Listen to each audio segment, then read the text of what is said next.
Bem, bom dia a todos. Então vamos começar a nossa aula de história, história moderna, período 1453, 1779, teoria política absolutista, tá? Ali um retrato ali do pomposo Luís XIV em seus trajes de coroação, né? Do Yancy Rijal, né? 1701, uma pintura de óleo sobre tela, 2 metros e 77 por 1,94. Faz no Museu do Louvre, em Paris, quando tiver a oportunidade de visitá-lo, né? Lembre de mim. Está lá o Luís XIV ali. Tá? Então, olha lá, teoria política do Estado absolutista. Então, nós vamos falar especificamente, né, de uma teoria criada por pensadores, tá, financiadas, né, por esses absolutistas, por esse poder absoluto, né? É a justificativa do poder. Alguém tinha que justificar esse poder a partir do momento que pintou uma galera, né? Pintou um pessoal chamado contratualistas, né? O contratualismo estava já, né? Eles, é claro, né? Eles são contemporâneos, né? Mas as teorias de um Estado com relação às pessoas, né? Ao povo, né? Estava se transformando, né? Diante das mudanças sociais, né? Políticas, artísticas, enfim, uma série de mudanças que estavam ocorrendo nesse tempo, que é de 1453 a 1789. Então, isso é interessante se falar que, né, as mudanças que estavam ocorrendo ali, né, as transformações que estavam ocorrendo ali, refletiam exatamente a um período anterior, tá? A um período ali da Idade Média, né? A um período também em que o poder estava ligado à Igreja Católica, tá? Então, todas as transformações que vão ocorrer durante o século XV, o século XVI, o século XVII, estão ligados a esses teóricos, né? Estão ligados a esse Estado absolutista, né? O que é um Estado absolutista, né? Um Estado absoluto que tem, né, um poder, né, exclusivo, né, de quem o confere em uma só pessoa, um monarca, um rei, tá legal? Não existia isso antes? Não, existia. A figura do rei sempre existiu, com denominações diferentes, mas sempre existiu. Então, vários intelectuais da Idade Moderna foram estimulados a elaborarem teorias com a finalidade de explicar e justificar o poder monárquico. Então, se criou, né, se criaram teorias para que esse poder absoluto, né, se efetivasse, né, no Estado. Então, o monarca absolutista passou a ser considerado como representante de Deus na Terra, pai do povo, a quem? O povo, né? Este deveria obediência, justiça e misericórdia, em troca de obediência cega, né? Então, o que acontecia, né? A relação desse monarca absolutista estava intimamente ligada, né, a duas coisas, né? Ao divino, a Deus e ao homem, certo? Então ele era um intermediário, o monarca, né, absolutista, o rei, ele era um intermediário de Deus aqui na Terra, tá? A qual o povo devia toda a obediência, justiça, misericórdia, né? E em troca de obediência, em troca de uma posição, né, que o rei defendesse esse povo, certo? Eu troquei a ordem aqui, desculpem, né? A obediência cega era do povo e a misericórdia, e justiça e obediência, né, era do rei. Então, era comum, por exemplo, foi comum nesse período a relação do monarca com o povo. Em vários momentos, né, em várias passagens, e difere em vários países, em várias culturas, né? Há uma imagem marcante, né, do rei, onde ele, né, quando ele aparece em público, quando né, ele vem com uma espécie com uma divindade, como uma espécie de divino, né, onde as pessoas se reúnem, até hoje, de uma certa forma, né? Se você pegar, por exemplo, né, a rainha da Inglaterra, né, você vai ver que quando ela aparece em público se cria um tumulto, né, para vê-la, etc, né? Por quê? Porque ainda ela tem existe ainda uma certa relação, né, com esse momento da história onde se absolutou, né, onde se tornou absoluto o poder, né, de uma pessoa com relação ao Estado. Tá? Então, os teóricos absolutistas foram importantíssimos nesse momento, né? Eles foram de extrema importância, né, para que isso acontecesse.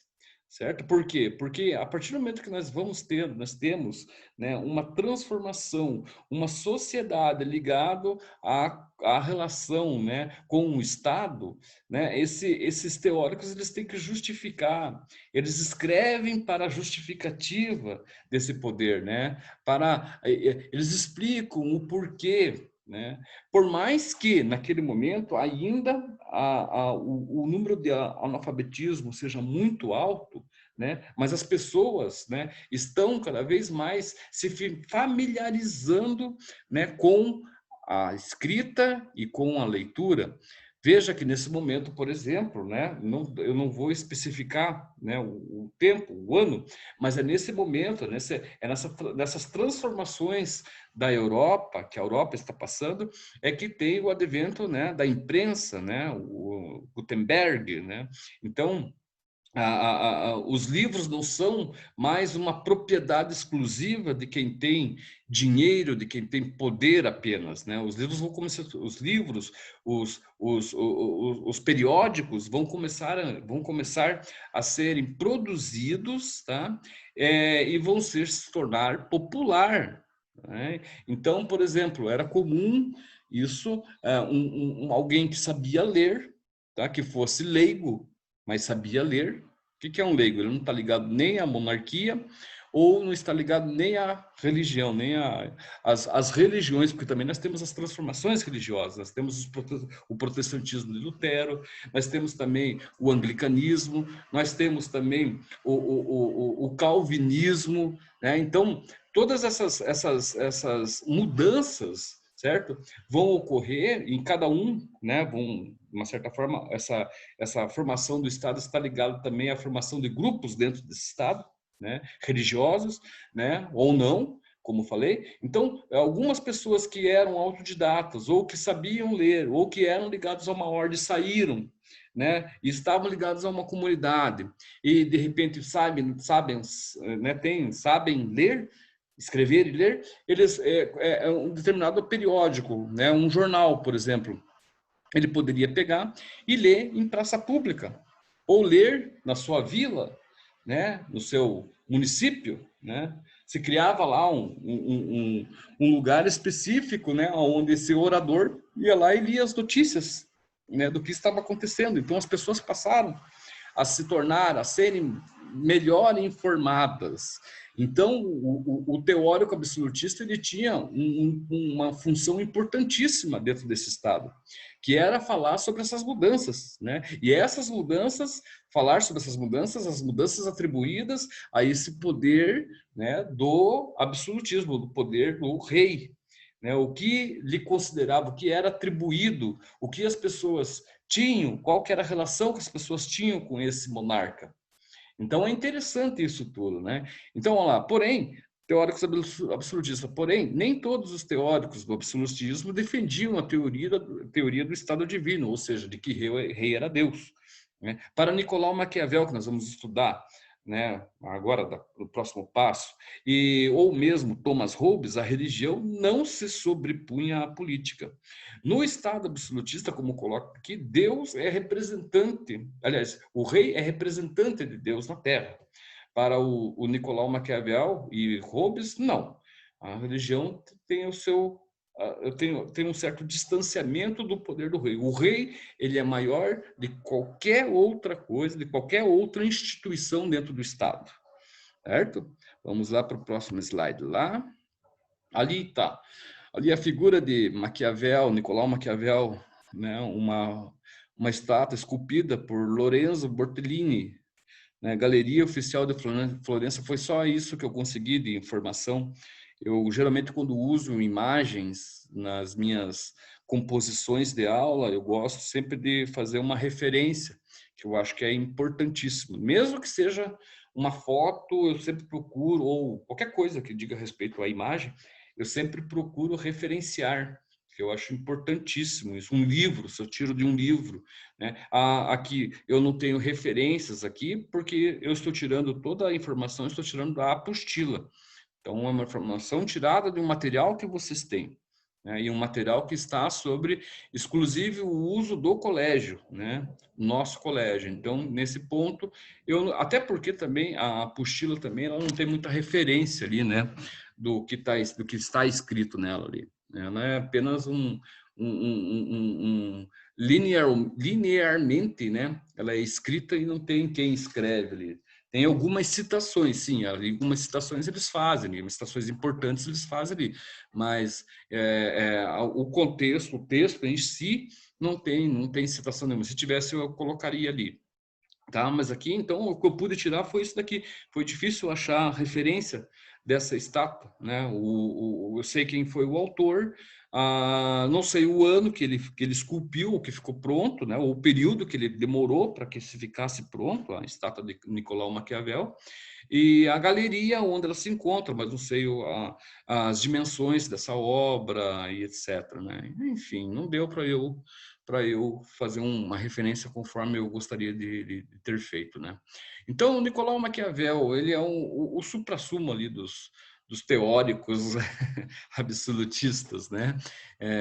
E existe até né, uma frase, né, que a gente, muitas vezes, quando a gente reconhece na pessoa do outro uma pessoa um pouco mais rude, né, com um certo pulso firme, né, que não abre mão das coisas, né, a gente chama muitas vezes de maquiavélico, né, ou alguém que bola um plano, né, que é para, sei lá, fazer o mal para o outro. A gente associa o termo, né, de maquiavélico com o mal, né, algo com o mal. Nicolau Maquiavel, que vem o termo maquiavélico, né, vem da palavra Maquiavel, né, vem do sobrenome de Nicolau Maquiavel, que viveu, né, nasceu em 1469, Itália, Florença, e faleceu em 1527, no mesmo país, se eu não me engano.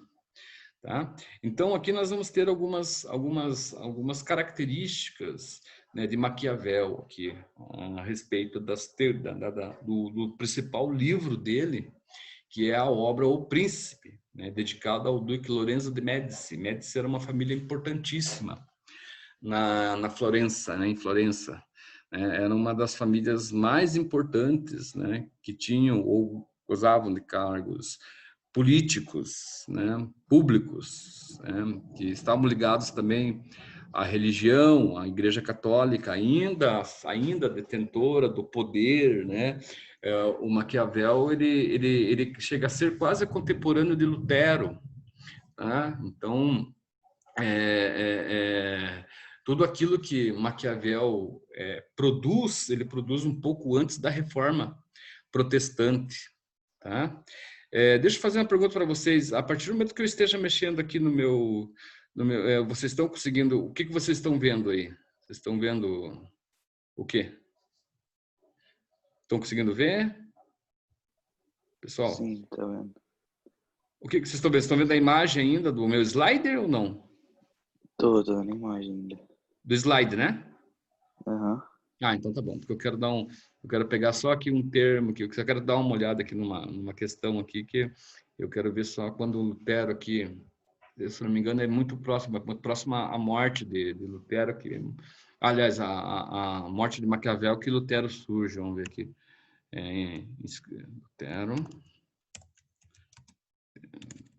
luteranismo. Se eu não me engano, é muito próximo aqui, só para a gente concluir aqui algumas questões. A Wikipédia é o site que geralmente eu busco fazer como... Não que eu procure especificamente só nele, né? Mas que um certo que, olha lá, 1519, lembre-se, surgiu o debate, então, ó, então ele é muito contemporâneo, ó. O Lutero ele é muito contemporâneo do Maquiavel.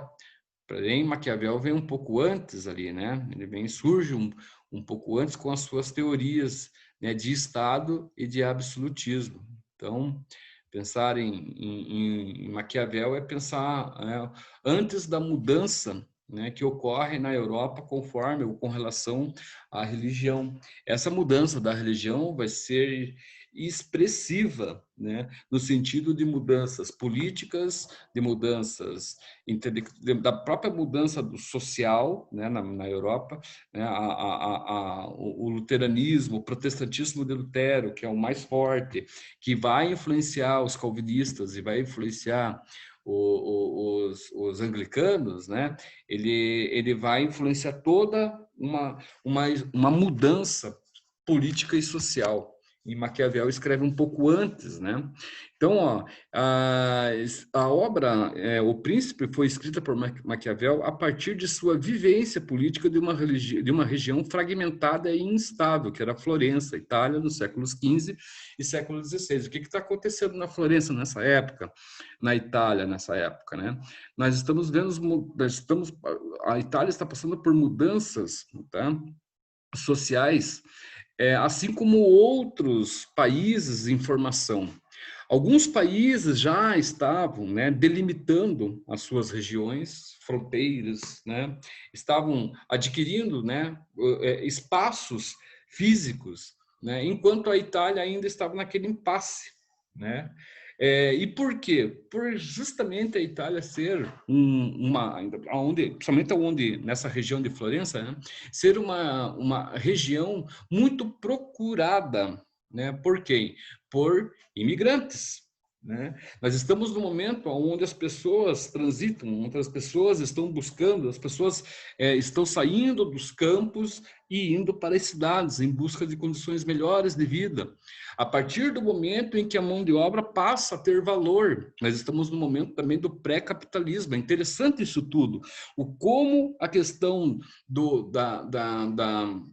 da economia muda, né, as estruturas sociais ligadas a todas as instituições, as instituições da religião, instituições de ensino, instituições de arte, tudo está ligado à questão do dinheiro, né? Tudo está ligado à questão da economia. Então, o capitalismo está nesse momento surgindo, né? A burguesia que ela surge lá no século XII, XIII, nesse momento, ela já tem um poder expressivo, né? Porque é um momento também de novas descobertas, né? No século XV para o século XVI, 1492, a chegada de Cristóvão Colombo às Américas, 1500, a chegada de Pedro Álvares Cabral no Brasil, e por aí em diante. Tá? Então, todas essas transformações, todas essas mudanças, né, que são um mundo novo, por isso nós falamos, né, de um momento da Idade Moderna, né? Eu coloquei 1469 ali a 1527, é o período em que Nicolau Maquiavel está vivendo o fim, né? Ou melhor, já está vivendo o início da Idade Moderna, que começa em 1453. Não que ele, especificamente, acreditasse ou pensasse que o seu tempo ali, né, não era mais Idade Média, sim Idade Moderna, né? Não, isso daí vai ser, essa concepção de Idade Média para Idade Moderna vai ser pensado bem depois, né? Mas ele sabe, sim, exatamente que essas transformações são diferentes de qualquer outro tempo de sua história na Europa. Isso é interessante pensar. Então ele percebe, assim como nós percebemos, olha que massa, assim como nós percebemos, por exemplo, a nossa transformação nos nossos dias atuais. Né? Depois dessa pandemia, horrível pandemia, né, o mundo vai mudar. Aliás, o mundo já mudou. Olha para nós aqui, por exemplo, aqui, olha que nós estamos tendo aula, cada um em sua casa, né? O modelo de aula, né? Ele já havia sido discutido de uma certa forma na questão do ensino à distância, né? Mas agora ele é mais do que nunca requisitado, né? Porque é a única forma que nós temos de nos aproximar e continuar a nossa vida. Vocês como estudantes, eu como professor, mas estudante também, né? Porque eu também estudo, eu à noite eu estudo, eu também faço a mesma. Então eu não saio da minha casa hoje, né? Não tem aquela música do Rapa, hoje eu desafio o mundo sem sair da minha casa. Não sei se vocês curtem Rapa, né? Mas o cara foi meio que vidente, né? Na sua música lá. Interessante isso, me veio à cabeça agora. Hoje eu desafio o mundo sem sair da minha casa, né? Hoje eu eu discuto, eu interajo com o mundo sem sair da minha casa. Então, nós percebemos que algumas... Só um minutinho, deixa eu tomar um gole de água aqui, porque a minha garganta já está secando, só um pouquinho. Então, nós percebemos que as transformações estão ocorrendo.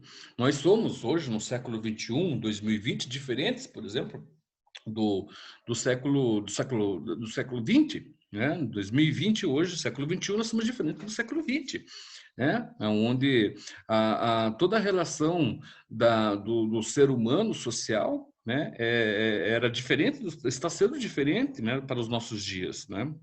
Então, voltando lá, a obra, O Príncipe, então, ela idealizava a constituição de um poder real, né? E acima de qualquer outro poder. Então, isso é interessante, né? Então, o rei, ele era a autoridade máxima. Acima de qualquer outro poder, ele era o rei. Tá? Então, ele defendia, dentro dessa concepção de que o rei era a autoridade máxima, então, o Maquiavel, né, ele defendia a existência de um Estado forte, tá? Né? Desvincula a ética das práticas políticas, ou seja, o que é moral e o que é ética não interessa, o que interessa é o que o rei pense. Tá? É o que o rei pense com relação a seu Estado, a esse Estado forte. Tá? Então, outra coisa, os fins, que é a frase mais conhecida do Maquiavel, né?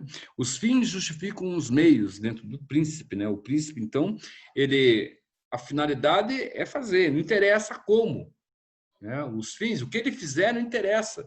Se for preciso, ele ter que massacrar o seu próprio povo, né? Pela fome, ele vai fazer isso.